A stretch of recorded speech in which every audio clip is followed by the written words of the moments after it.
গতকাল রাতে স্নোই মাউন্টেন থেকে আমরা ক্যানবেরাতে যখন এসেছি আসার পরে রাতের ডিনারের টেবিলে যেভাবে হামিদুর ভাই এবং আপু ওনারা পুরো টেবিলকে একদম পুরা সাজিয়েছেন সেটা আপনাদেরকে দেখানোর চেষ্টা করেছি যে কেন ক্যানবেরা আসলে এই অবস্থা হয়।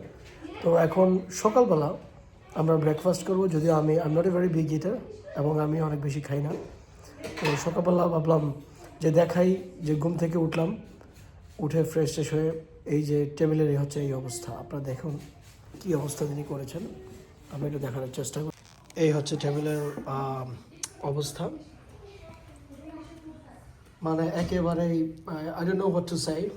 হামিদুর ভাই আপু বললেন যে তিনি নাকি সকালবেলা ঘুম থেকে উঠে কষ্ট করে এভাবে পুরো টেবিলকে তিনি সাজিয়েছেন। রাত্রেবেলা ডিনারের টেবিলটা ছিল এরকম কমপ্লিট ফুল, আর এখন হচ্ছে ব্রেকফাস্ট। এই হচ্ছে প্রিয় হামিদের ভাই। Hello everyone. ভাইয়ের টেবিল ডেকোরেশন, এই জন্য ক্যানবেরা আসতে ভয় লাগে। আপনারা যদি হাঙ্গরি হয়ে থাকেন নিজ দায়িত্বে খেয়ে নেবেন, আদারওয়াইজ আমাকে গিভ মি এ বাজ, আমরা একসাথে খাবার অ্যারেঞ্জ করবো। Thank you.